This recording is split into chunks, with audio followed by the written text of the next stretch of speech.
Research shows that we're 90% more likely to achieve a goal if we've communicated that goal to another person.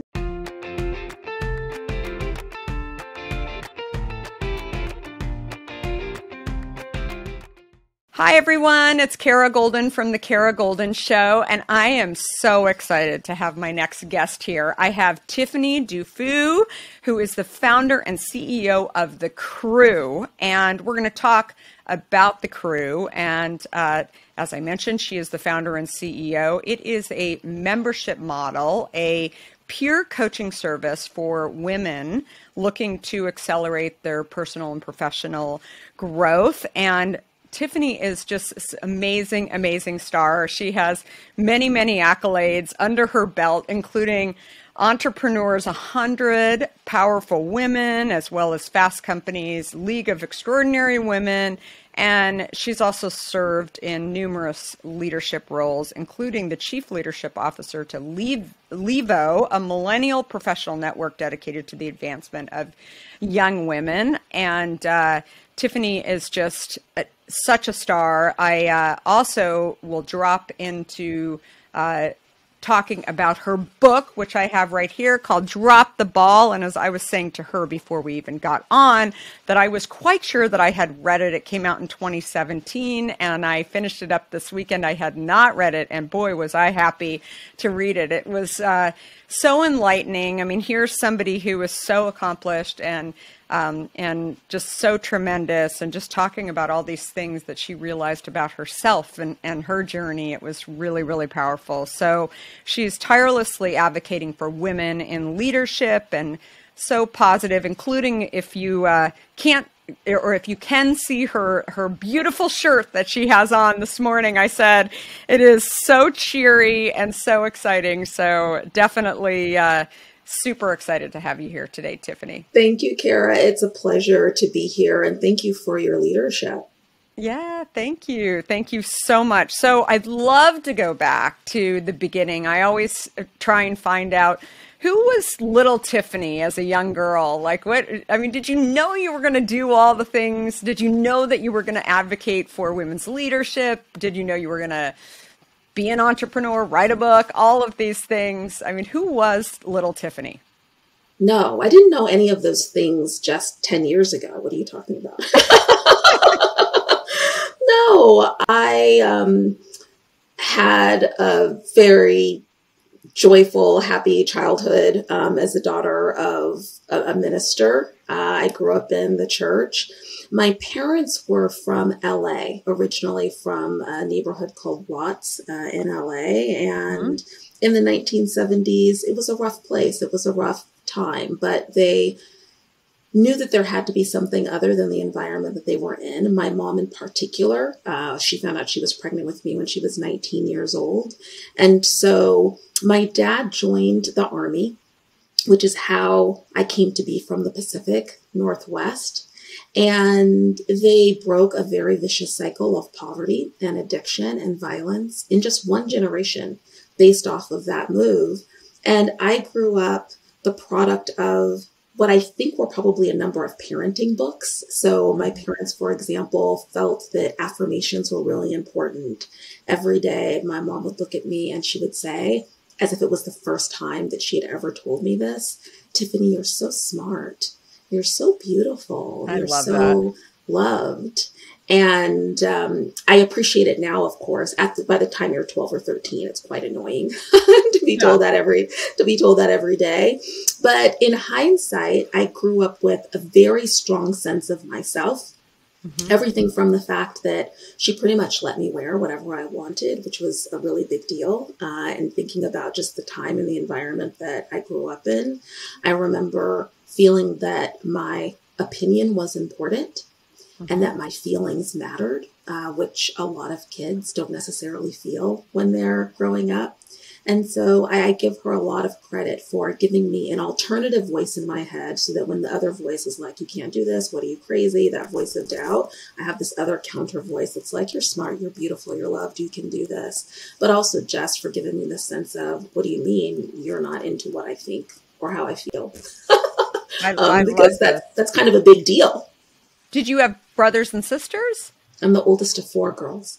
Oldest of four, and all girls. Wow, that's amazing. You know, it's so interesting hearing you talk.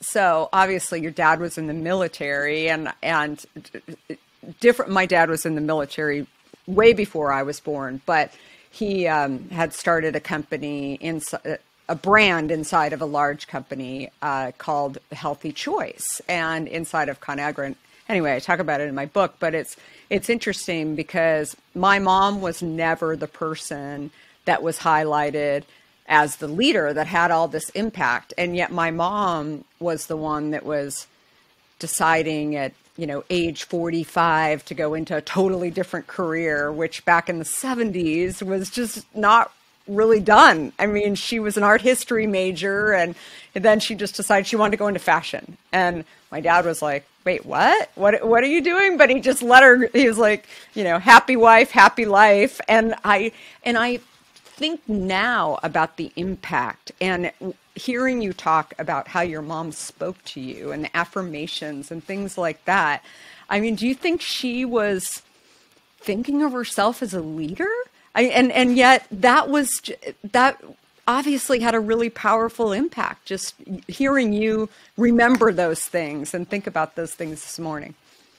No, I don't think that she thought of herself as a leader. She thought of herself as doing what was required, doing what needed to be done. I believe she was absolutely a leader. She was what I call a non-paid working mom, because all moms are working moms. Yeah. Some are compensated for our labor and some aren't. One of the things that's really interesting, I loved your book, by the way. Thank you.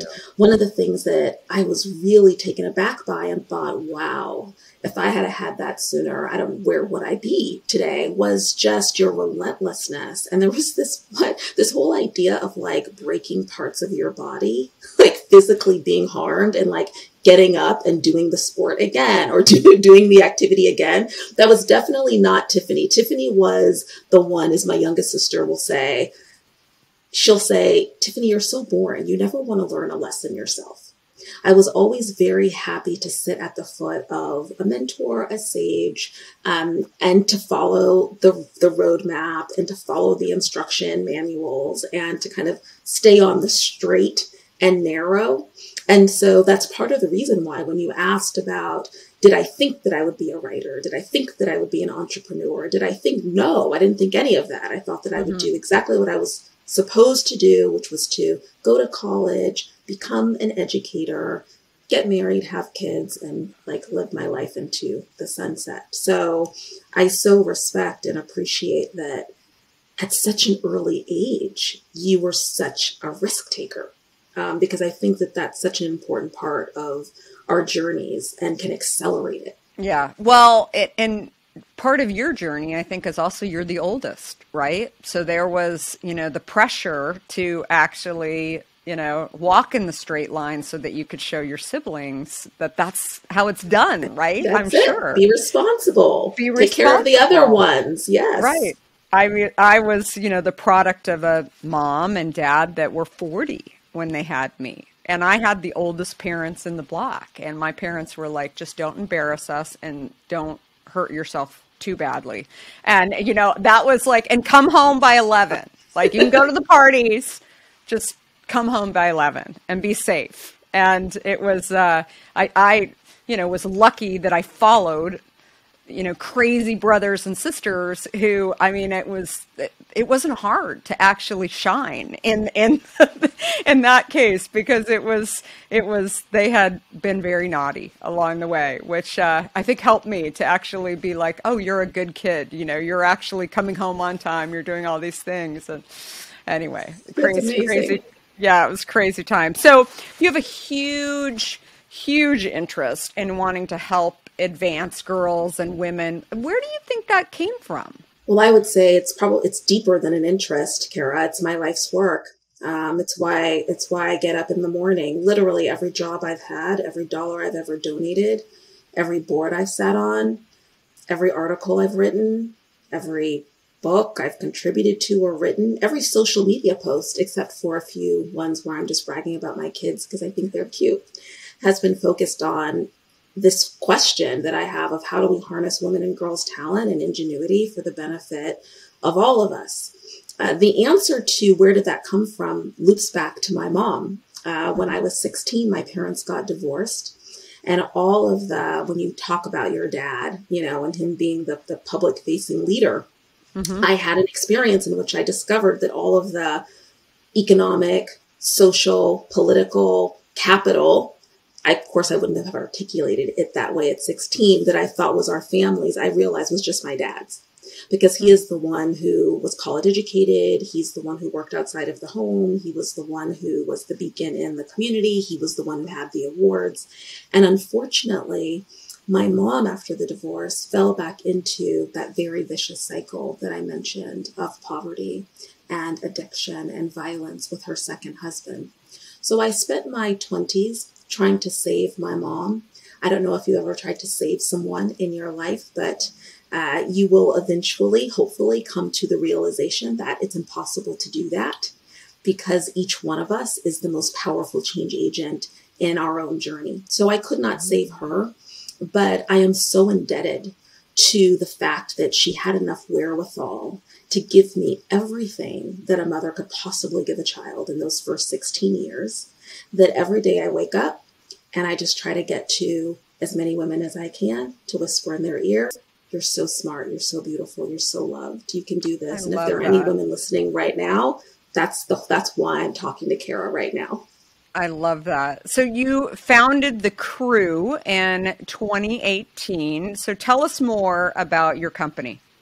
Yes. So the Crew matches circles of women who collaborate to meet their life goals. One of the things that I've done that's actually probably informed most of my journey is just say yes to women who reach out to me. And Kara knows what it's like to be at a point in your career where you get lots of requests. Can I pick your brain? Can I take you to coffee? Can you mentor me? In 2011, I started saying yes to a lot of those requests. I started meeting women at 9, 10, and 11 a.m. on Tuesdays and Thursdays because I'm obsessed with listening to our stories. And one of the observations that I've made over the years, there's been many, but the one that led to the Crew is observing that even though we have a lot of people around us, typically we have our family, our friends, our coworkers, women largely perceive their journey, personal, professional, psychologically as a solo endeavor, not a team sport, meaning that many of us, when we have a problem, the first question we'll ask ourselves is, how am I going to solve this problem? When the more important question that we should all be asking is, who's going to help us solve this problem? And it's part of the reason why I encourage everyone to read Undaunted. And it's part of what I posted about was that Kara had in her energy from an early age that you're not going to get anywhere without other people. And learning how to cultivate those relationships is really important. But the reality for a lot of really busy mid-career women is that they don't have the bandwidth to curate a small group of people who can hold you accountable for your success. Research shows that we're 90% more likely to achieve a goal if we've communicated that goal to another person and if we have regular interventions with those people. It's the same reason why something like Weight Watchers works or why AA works. Sure. And so I decided that given that so many women didn't have these peer groups and that I personally had benefited from a Crew. I have a group of women who I meet with on a regular basis and they hold me accountable to my ambitions, that I would launch a tech platform to support women in doing that. So the way that the Crew works is that you apply to become a member of the Crew and our algorithm matches you with 7 other women in your time zone.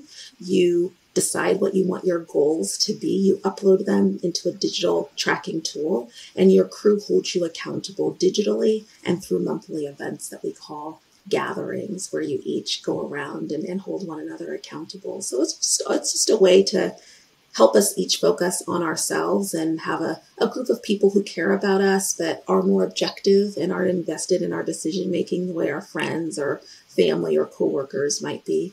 Just another nudge, a support to help you on your journey. I love it. So the goal is really to remind you of these goals, do they actually give advice as well along the way? I ask this because I'm part of this organization called YPO. And I know that YPO for years has been really about don't give advice, really hold the goal, because, for example, if somebody gives you advice and you don't take their advice, then that may create this animosity, right? Like, I told her what to do and then she didn't go do it. And so why am I sitting here? So I'm curious, because I've always felt like there was a little bit of that was good that they don't give advice. But then also I feel like sometimes people do need some direction. But is there a commitment, like when people are giving this direction, that you need to take it? Do you know what I mean? Or will it disrupt the group in some way? I'd love to hear your opinion on it. I know exactly what you mean. So you can think of, I love that you mentioned YPO. So think of the crew as YPO for the masses. Okay, for the people who have never heard of YPO, couldn't necessarily be a part of YPO, but it's for the YPO for every woman. We do use a peer inquiry-based model of coaching. A YPO also originates and starts with a coaching model, meaning that if you want to help someone, one of the most important things that you can do is keep them at the center of the experience that you're trying to guide them through. Okay. What happens when we're giving advice, and it's a wonderful intentional thing that we do, is we feel empathy towards someone. This happens all the time. When you feel empathy, unless you're a total jerk, you do something that we were taught to do in kindergarten, which is you imagine putting yourself in someone else's shoes. Well, when you put yourself in someone else's shoes, you think, well, what would I do if I was in that situation? Or what did I do when I was in that situation? And then you proceed to tell that person about yourself. Unbeknownst to you, you've now made what they're dealing with and their experience about you. So it is true, Kara, that in the crew, we encourage our members to start a crew coaching session with questions, not with advice, for that very reason. We encourage open-ended questions. We have a set of them that's in a document that we call the crew playbook. And they're questions like, so what have you done so far to realize this goal? You'd be surprised how many of us are stressed about goals we haven't moved forward, but we've actually done nothing to move them forward. Who else should be involved? What would happen if you asked for exactly what you wanted? One of the most important questions is, what are you going to do between now and the next time we see you? Like, what action are you going to take? You try to get the person to commit. And then finally, the last question speaks to the advice, which is, do you need anything from us? Is there anything that we can do to support you? To which, if the person says, yes, has anybody else written a book? Or has anyone else had to try to figure out how to get their customer acquisition cost lower? Or if anybody, then that is the appropriate time after the advice has been solicited for you to weigh in. And I'm sure that's probably the case with YPO, as they're trying to prevent people from giving unsolicited advice that really is about them and not the person that they're trying to support. Totally. And it is the right thing. I mean, I was, in a group for years. And once you kind of get the hang of it, it's interesting because they found that when people sort of accidentally slipped into that of giving advice, and if the recipient didn't take that advice and go do something, the group starts to break down. And so there has to be an accountability, which I thought was really fascinating. And once you get into it and sort of see the method, which sounds like you guys are very, very similar in that sense, that it really, really works. And I love the end of, asking people, offering up, what can we do to help you? Because I think so often people don't want to ask, right? They feel, and which I think that's what the crew does too, which is amazing. So these were all groups in person prior to the pandemic, or how did you set them up? Yes. So I was one of those very stubborn founders with the hypothesis that I felt, we had to stick with, which was the importance of being in person, and that real meaningful human relationships had to happen in person. So we initially matched crews in specific markets. Of course, one of the challenges from the very beginning is that we ended up with a lot of women applying to the crew in markets where we didn't have a critical mass of other applicants. And those women basically sat on a waiting list for a very long time. When COVID hit, we had no other choice but to move to a virtual model. I had existing crews that needed to hop on a virtual platform. We had new crews we were onboarding that needed to hop on. And that allowed me to do something I had not had the opportunity to do before, which is why this entrepreneurship ride is so incredible, which is to be in a lot of gatherings. Because remember, if they're happening in person and it's happening in San Francisco and I'm in New York, I can't be there. Sure. But if we're using Zoom, all of a sudden I can be in a lot of gatherings. So I spent March of 2020, April of 2020, basically in gatherings every night, on the weekends, and I learned a lot about the crew and about the model. And one of the things I learned was that we had created a lot of friction for really busy women by requiring people to meet in person. I noticed on Zoom that women were nursing babies during a gathering that they would have had to get babysitters for. I noticed that the attendance went up. No one was waiting in traffic. No one had to schedule, their time in a different way. I noticed that those questions, those inquiry-based questions, all of a sudden you weren't looking down, or if you had forgotten your crew playbook, it was okay because they could just post those in the chat. I noticed that the timekeeper, so we manage personalities in the crew by using a timekeeper to ensure that everyone kind of opens and ends at a certain cadence and time. And usually if you're in person, only one person, the timekeeper, knows how much time is left. And so that person kind of has to jump in and interrupt and say, hey, everybody, we've got 5 minutes left for this session.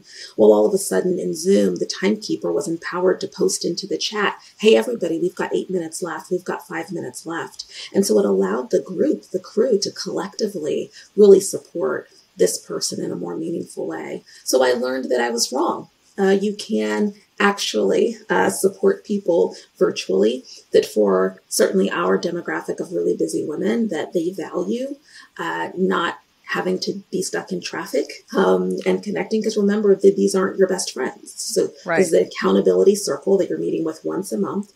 But I think the biggest thing for me that I'm so happy for, at least the crisis being a catalyst for change, is that we were able to open up the platform. Our tagline is every woman needs one. It's the crew, every woman needs one. And yet where you lived made a difference. And that no longer became the case. We started matching women by time zone instead of city. And now it doesn't matter where you are in the continental US. You can apply to the crew and we can get you matched and onboarded.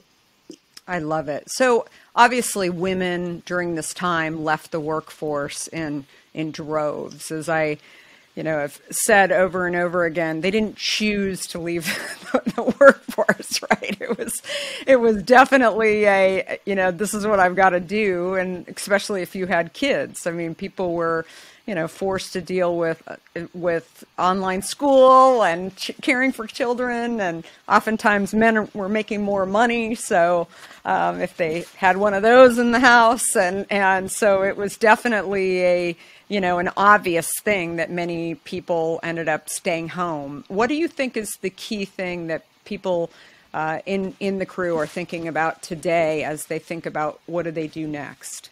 Yes, absolutely. Well, I can tell you exactly, because remember, the whole point of the crew is to realize your life intentions, to make progress on your goals. Right now, those top goals include, under career, earning a promotion or figuring out what the transition is back into the workforce or into entrepreneurship. So a lot of those women said, I have to leave, but I need the flexibility. Maybe I'm going to start my own thing. Or they are looking to earn more money, so they're looking for a salary increase. Under their kind of personal health and wellness, there is finding an exercise routine and sticking with it. It's one of the top goals. I love that. Outside, number 2 is followed by starting a meditation practice. Number 3 is starting a yoga practice. Oh. Under family, personal relationships, the top goal is being present with my kids, which I think is fascinating, because the pandemic created the situation where we were all under one roof. And yet it created a situation in which you felt like you were not as present with them. You know, when you all got up and you all went to school and you all went to work, you were doing your thing. And then when you came back together, you could be present. Whereas now that everyone's under one roof, you feel like you're not able to spend the time with them that you wish.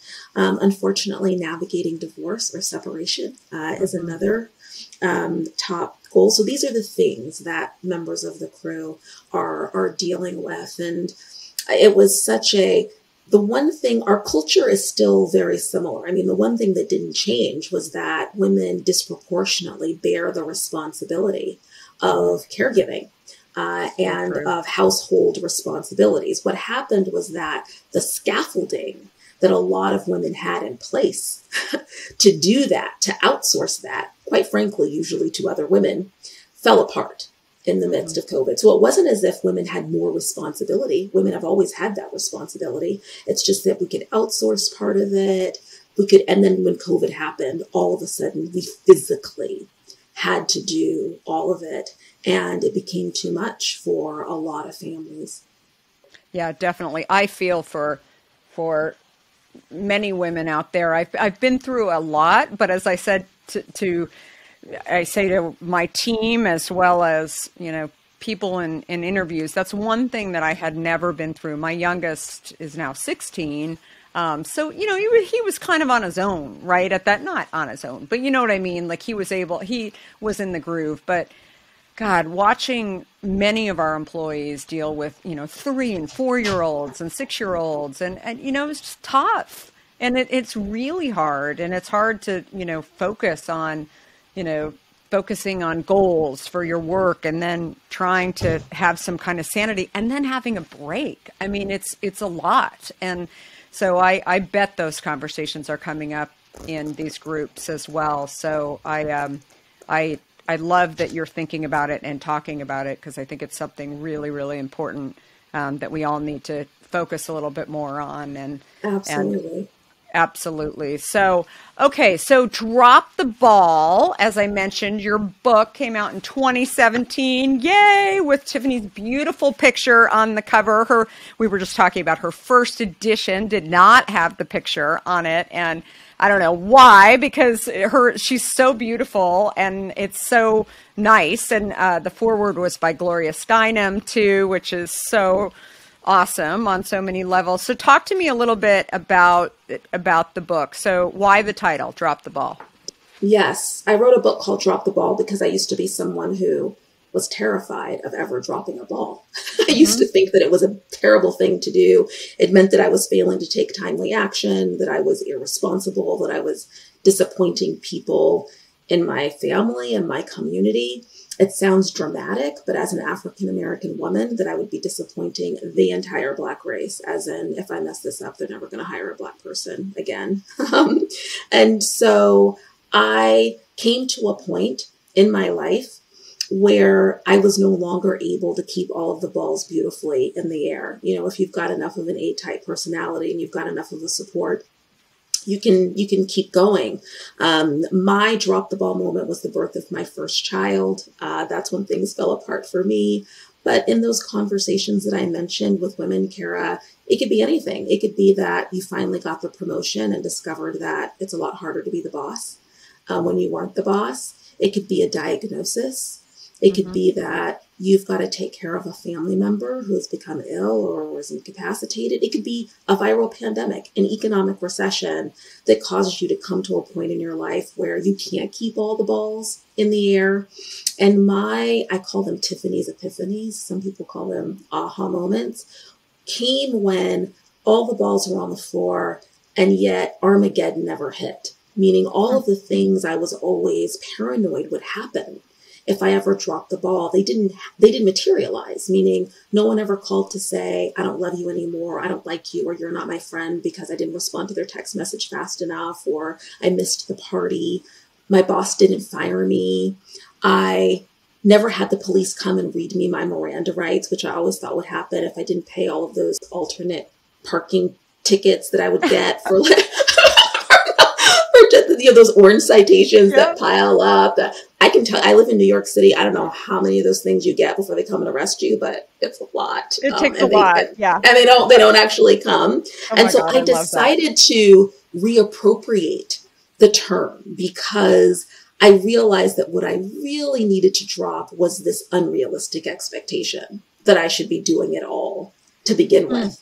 And the book is really about how I think all of us can get clear about what matters most to us, as opposed to advertisers and all of the other external pressures that we feel, how we can figure out what our highest and best use is to achieving what matters most. So we're not just saying yes to everything that comes over the fence. And then finally, how we engage other people in our lives. Drop the Ball is a bit of a romantic comedy about how I got my husband off the couch because I wanted people to finish it. And I had to, there had to be a little bit of drama and intrigue there. So he was the person that I chose to really focus on, that relationship. But how do you engage your boss? How do you engage your kids? How do you engage anybody in your life so that you can live your purpose and so that they can too? I love it. But I think the key thing that I got out of the book was it starts with you, right? And it starts with figuring out, like, what do you need and what are you doing that is limiting you from actually being able to do that. So I really loved it, and it's spurred a lot of thoughts, not only for myself but also for my kids too. How do you think your kids have?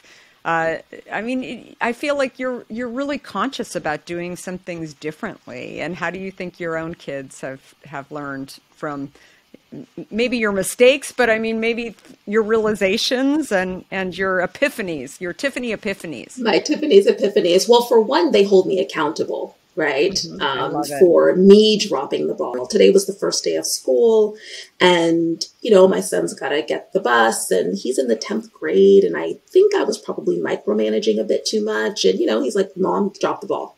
Drop the ball, Mom. I'm in the 10th grade. I will get to the bus on time."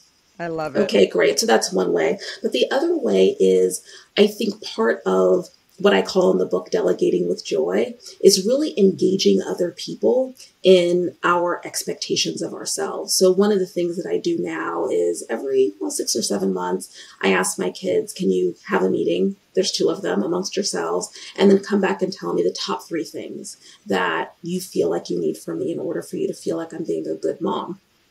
Because we often have a lot in our minds about what we need to do to be a good mom, a good wife, a good worker, a good manager, a good founder, a good CEO, whatever it is, but stopping to ask other people. And I certainly have been engaging my kids in that process is really important. And so they hopefully have learned how to do that for themselves, right?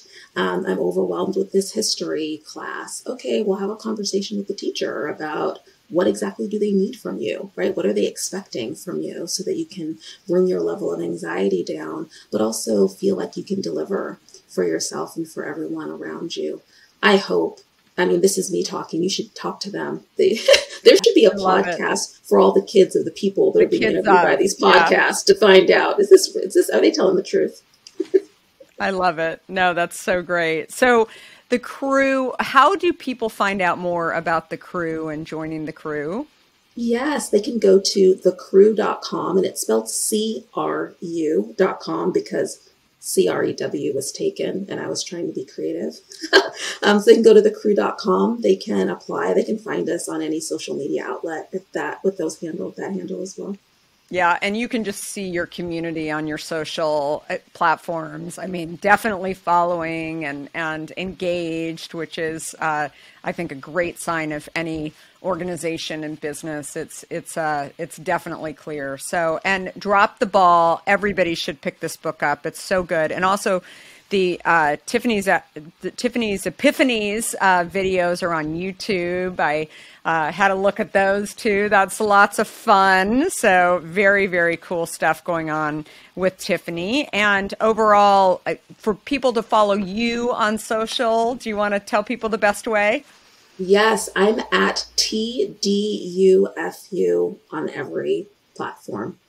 TDUFU. I love it. Yes. So great. Well, thank you so much, Tiffany, for sharing your incredible insights and knowledge and for letting us get to know you even more. It's so great. And hear more about the crew and your book and just all these amazing thoughts. It's just feel so fortunate to have you on today. And I really, really feel like this is just a great example of just another trailblazer out there that is just doing amazing stuff to enable others to go out and be who they should be, right? And who they can realize along the way that it doesn't, you don't have to stop when you're 21 years old and decide what you're going to be when you grow up, right? You can definitely reinvent yourself, and the crew and everybody who's involved in that, I think, has really talked about it in that way. So thanks, everyone, for listening. We are here every Monday and Wednesday at the Kara Goldin Show. Please give this episode 5 stars, subscribe to the podcast as well, and come visit me on my social platforms at Kara Goldin with an I. And hopefully, if you haven't had a chance to get the book, my book, Undaunted: Overcoming Doubts and Doubters, and also it's available on Audible too. I hope you'll get a chance to read it. And of course, if you haven't tried Hint, please pick up a case of that in your local stores or online on Amazon as well. And thanks, everyone. Have a great rest of the week. Thanks again, Tiffany.